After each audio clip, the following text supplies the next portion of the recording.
Sir, brain stroke থেকে যেসব রোগীরা প্যারালাইসিস হয়ে যায়, বাড়িতে নিজেরাই ব্যায়াম করে নিজেদেরকে ক্ষতিগ্রস্ত করে ফেলছে, এমনকি পঙ্গুও হয়ে যাচ্ছে, কিন্তু এসপি হসপিটালে এসে সেই সব রোগীগুলোই হাঁটতে হাঁটতে আবার বাড়ি ফিরে যাচ্ছে। এটা কিভাবে সম্ভব হচ্ছে?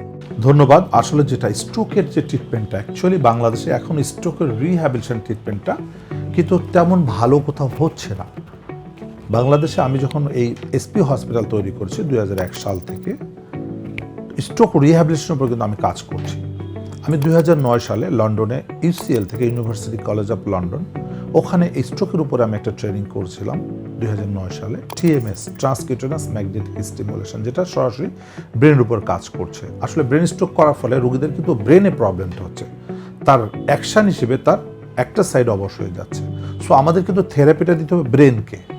কিন্তু বাড়িতে রোগীরা কি করছে, রোগীর আত্মীয় স্বজন, ভাই বোন বা হাজব্যান্ড ওয়াইফ, যে যার খুশি ইচ্ছা মতো ব্যায়াম করাচ্ছে এবং অনেকে তাদেরকে সাপোর্ট দিচ্ছে ব্যায়াম করেন ভালো হয়ে যাবে।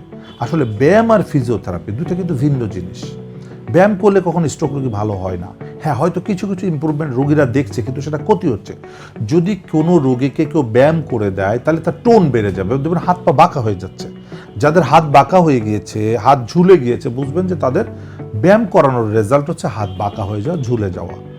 পা বাঁকা হয়ে গেছে, হাঁটতে পারে না, দাঁড়াইতে পারে না, খিঁচুনি উঠছে, মনে করবেন এটা ভুল ব্যায়ামের কারণে। সো ব্যায়াম কখনোই স্ট্রোক রোগীদের জন্য প্রযোজ্য না। তাহলে কি চিকিৎসা হচ্ছে থেরাপিউটিক এক্সারসাইজ, রিএডুকেশন, যেটা আমরা বলছি ব্রেনকে রিএডুকেশন দিতে হবে। কারণ স্ট্রোকের কারণে ব্রেনের যে ফাংশনটা ছিল সে ভুলে গিয়েছে, সেই ফাংশনটাকে আমরা আবার রিএডুকেট করতে চাই। তার ফলে কি মাধ্যমটা হচ্ছে হাত পা। এটা হচ্ছে বিভিন্ন ধরনের টেকনিকের মাধ্যমে, যেটা active, active assisted, active resistant, এই তিনটা ফর্মুলার মাধ্যমে রোগীদেরকে আমরা সুস্থ করতে সক্ষম হই। আমাদের স্পেশালি প্রচুর স্ট্রোকের রোগী আসছে প্যারালাইসিস হয়ে, ইনশাআল্লাহ তারা সুস্থ হয়ে চলে যাচ্ছে, কারণ আমাদের এখানে স্ট্রং টিম কাজ করছে। আমাদের অনেক রোগী আছে, তার মধ্যে আমরা আজকে একটা রোগীকে দেখাবো যিনি বহুদিন বাড়িতে নিজেরা ব্যায়াম করে করে হাতের টোন বেড়ে গিয়েছে, জয়েন্ট ছুটে গিয়েছে, পা টোন বেড়ে গেছে, পায়ে খিঁচুনি ছিল, প্রচুর পরিমাণে খিঁচুনি ছিল। আমরা গত 10 দিন ধরে চিকিৎসা করে তার খিঁচুনির টোন অনেকটা আমরা নর্মাল করতে সক্ষম হয়েছি। পায়ের, হাতেরটা এখনও আমরা করতে পারি না, কারণ হাতেরটা একদমই সর্বনাশ করা হয়ে আছে। বাট পাটা ভালো হচ্ছে এবং রোগী এখন দাঁড়াতে পারে। কিছুদিনের মধ্যে আশা করি ইনশাল্লাহ রোগী হাঁটতে পারবে। সো সেই রোগীটার কাছে আমরা এখন নিয়ে যাবো আপনাদেরকে। দর্শক রোগীটাকে দেখবেন এবং ভুল করেও কোনো রোগীকে, স্ট্রোক রোগীদেরকে বাসায় শোয়ায় রেখে বসে বসে ব্যায়াম করাবেন না। প্যাসিভ এক্সারসাইজ রোগীর জন্য, স্ট্রোক রোগীদের জন্য সম্পূর্ণ নিষিদ্ধ। যার জন্য সঠিক ফিজিওথেরাপির জন্য অবশ্যই এসপি হসপিটালে এসে আমাদের টিম দিয়ে আপনারা ট্রিটমেন্ট নেন, রিহ্যাবিলিটেশন চিকিৎসা নেন। স্ট্রোক করার পরে সেই রোগী আবার স্বাভাবিক জীবনযাপন করতে পারবে, আমরা পুনর্বাসিত করছি। এখানে স্ট্রোক রোগী আসবে প্যারালাইসিস হয়ে, ইনশাআল্লাহ তারা সুস্থ হয়ে আবার হেঁটে বাড়িতে যেতে পারবে। এবং আমরা এরকম একটা রোগী, ভয়ঙ্কর খারাপ কন্ডিশনে একটা রোগী, সেই রোগীটাকে আমরা দেখাবো। দর্শক আমাদের সাথেই থাকুন। জি দর্শক, আজকে আমরা যে স্ট্রোক থেকে প্যারালাইসিস হওয়া একটা রোগীর তার হিস্ট্রির কথাটা শোনাবো। আজকে দেখেন 8 মাস হলো স্ট্রোক করেছিলেন ইনি, 8 মাস আগে, বাট এখনও হাঁটতে পারেন না। আমার কাছে যখন যেদিন এসেছেন ততক্ষণ উনি বসতেও পারতেন না, ব্যালেন্স আসে নাই, স্ট্যান্ডিং ব্যালেন্স আসে নাই, বসে থাকার সক্ষমতা আসে নাই, এগুলো কিছুই আসে নাই। তো আমরা যে ট্রিটমেন্ট শুরু করেছি এখানে, যে ওনার আসলে প্রবলেমটা ছিল হচ্ছে যে ওনার লেফট সাইড প্যারালাইসিস ব্রেন স্ট্রোকের কারণে। আমরা জানি রাইট সাইড স্ট্রোকের কারণে লেফট সাইড প্যারালাইসিস হয়ে যায়। স্ট্রোকের সাথে সাথে যেটা আমরা বলি রিএডুকেশন বা active exercise with active assisted বা অ্যাক্টিভ রেজিস্টেড এক্সারসাইজ করানো উচিত। কিন্তু প্যাসিভ এক্সারসাইজের কারণে যে ক্ষতিগুলো হয়ে যায়, যেমন বাম হাতটা টোটালি ইনঅ্যাক্টিভ হয়ে গেছে, বাম হাতটা এখন পর্যন্ত কোনো অ্যাক্টিভিটিস নাই, কারণ এটা দেখা যায় ঝাঁকি দিলে এটা খিঁচুনি উঠে এবং হাতটা প্রচণ্ড শক্ত হয়ে যায়, মুভমেন্ট দিলে টোন বেড়ে যাচ্ছে। এটা হচ্ছে প্যাসিভ ব্যায়াম করানোর কারণে। বাসায় যে থেরাপি বা ব্যায়াম করেছে সেই ব্যায়ামটা হচ্ছে ওনাকে ভুলটা করছে।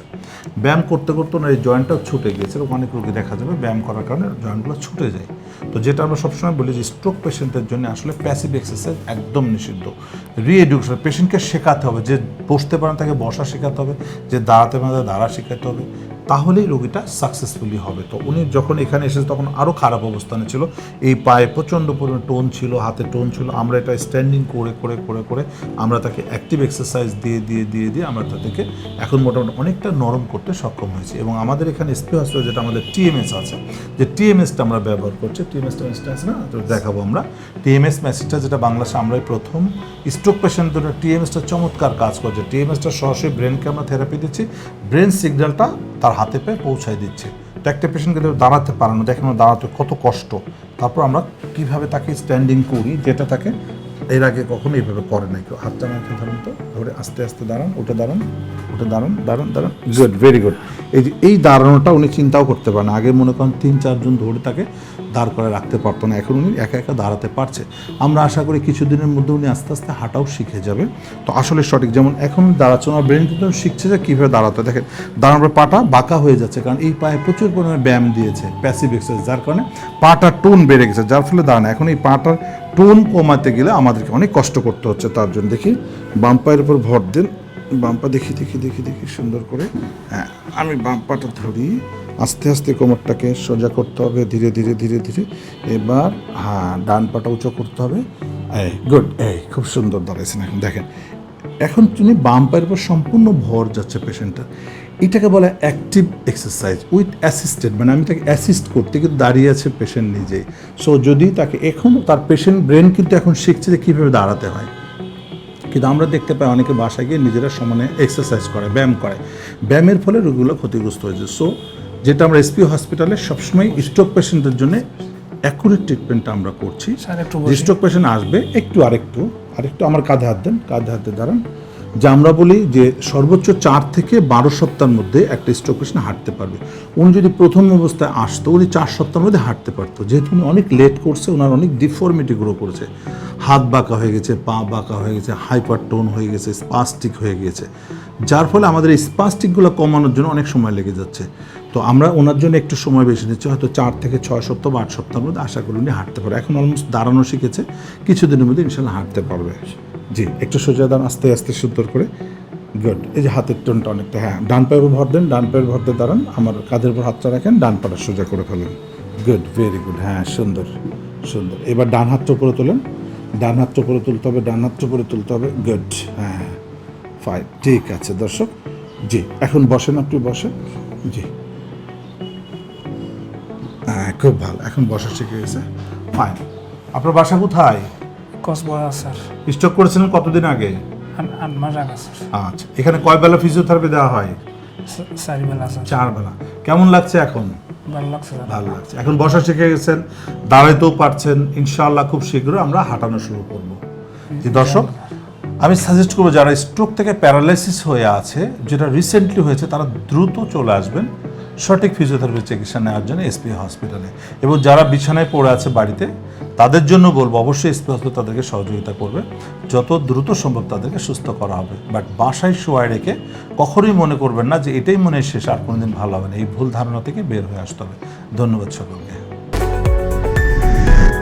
এসপি হাসপাতাল, আন্তর্জাতিক মানের পূর্ণাঙ্গ ব্যথা নিরাময় হাসপাতাল।